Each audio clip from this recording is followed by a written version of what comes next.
Assalamualaikum warahmatullahi wabarakatuh. Perkenalkan, saya Sekar Asti Fridana Putri dengan NIM S102206160. Di sini saya akan mempresentasikan hasil proposal praktikum MPG dengan judul Analisis Infrastruktur Transportasi terhadap Mobilitas Sosial Masyarakat di Kecamatan Ayah. Yang pertama adalah latar belakang. Infrastruktur transportasi memegang peranan penting dalam meningkatkan mobilitas sosial masyarakat, terutama pedesaan seperti Kecamatan Ayah. Infrastruktur yang memadai memungkinkan masyarakat memiliki akses untuk lebih mudah ke pendidikan, layanan, kesehatan, dan peluang pekerjaan sehingga dapat meningkatkan kualitas hidup mereka. Pembangunan infrastruktur di wilayah pedesaan seringkali terhambat oleh keterbatasan anggaran, kondisi geografis yang sulit, dan minimnya partisipasi dari masyarakat. Kecamatan Ayah memiliki wilayah berbukit dan tersebar. Penelitian ini bertujuan untuk mengetahui bagaimana infrastruktur transportasi di Kecamatan Ayah memengaruhi mobilitas sosial masyarakat, sekaligus mengeksplorasi kendala yang ada.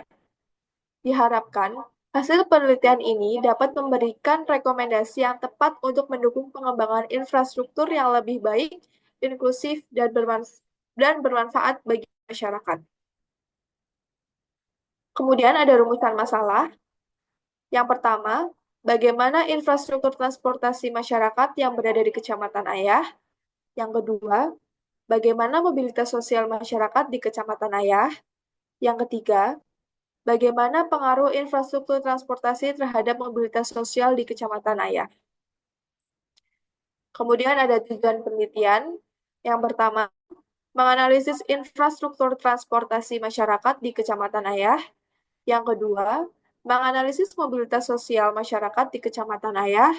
Yang ketiga, menganalisis pengaruh infrastruktur transportasi terhadap mobilitas sosial di Kecamatan Ayah. Kemudian ada kegunaan penelitian bagi pemerintahan untuk membantu pemerintah Kabupaten Kebumen untuk mempertimbangkan optimalisasi infrastruktur transportasi di Kabupaten Kebumen. Yang kedua, bagi masyarakat untuk memberikan informasi layanan akses transportasi dan untuk memudahkan melakukan mobilitas. Kemudian ada telah pustaka. Yang pertama infrastruktur, kedua transportasi, ketiga infrastruktur transportasi, keempat mobilitas, dan yang kelima masyarakat. Yang pertama infrastruktur adalah kumpulan fasilitas dan layanan fisik yang mendukung berbagai aktivitas sosial dan ekonomi masyarakat. Infrastruktur mencakup hal-hal seperti jaringan listrik, transportasi, jalan raya, jembatan, serta akses ke layanan kesehatan dan pendidikan.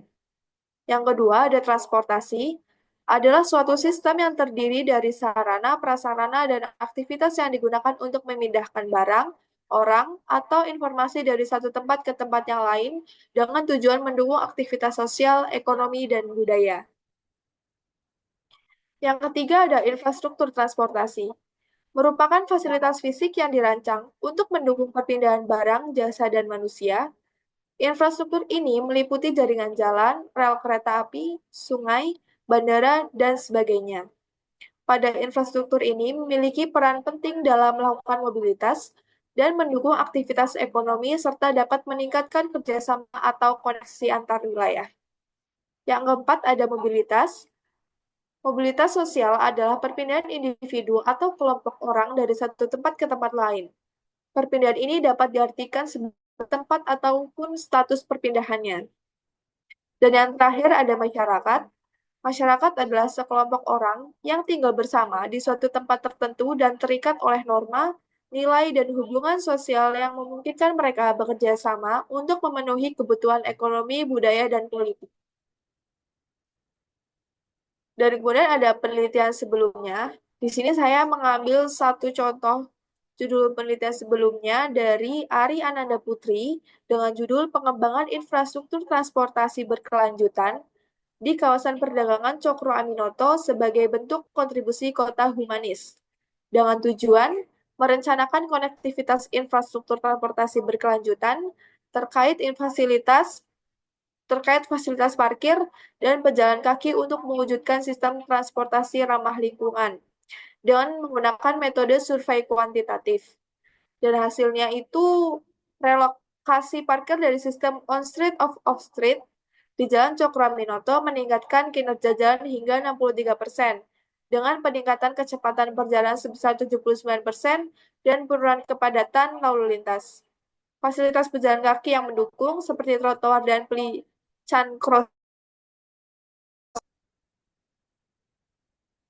Fasilitas pejalan kaki yang mendukung seperti trotoar dan pelican crossing diusulkan untuk meningkatkan konektivitas dan keselamatan. Rencana ini tidak hanya mengurangi kemacetan tetapi juga mendorong aksesibilitas ke pusat perdagangan, menciptakan kawasan yang lebih ramah lingkungan dan manusiawi.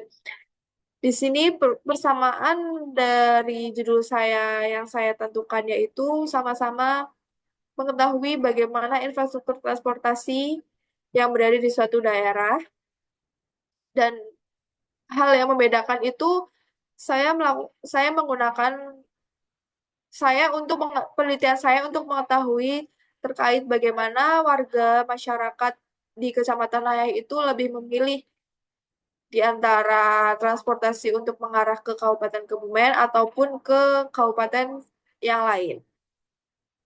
Dan untuk penelitian sebelumnya ini lebih mengarah kepada fasilitas pejalan kaki dan fasilitas parkir. Di sini ada kerangka penelitian. Judul saya Analisis Infrastruktur Transportasi terhadap Mobilitas Sosial Masyarakat di Kecamatan Layah. Kemudian infrastruktur transportasi, mobilitas sosial di Kecamatan Layah. Kemudian saya menggunakan kuesioner, wawancara, observasi, dan dokumentasi. Metode penelitian. Metode penelitian saya ada empat. Yang pertama kuesioner, kedua wawancara mendalam, yang ketiga observasi, dan yang keempat dokumentasi. Instrumen penelitian saya ada software ArcGIS, alat tulis, lembar kuesioner, dan kamera. Software ArcGIS ini digunakan untuk mengolah data, dan alat tulis digunakan untuk mencatat hal-hal penting saat berada di lapangan. Yang ketiga ada lembar kuesioner yang digunakan untuk mendapatkan data dari responden. Dan yang keempat untuk sebagai foto dokumentasi saat berada di lapangan. Kemudian ini adalah diagram alir saya. Yang pertama ada pendahuluan, kemudian kita menentukan metode dan pengumpulan data, kemudian analisis, hasil dan pembahasan, dan yang terakhir adalah kesimpulan dan saran.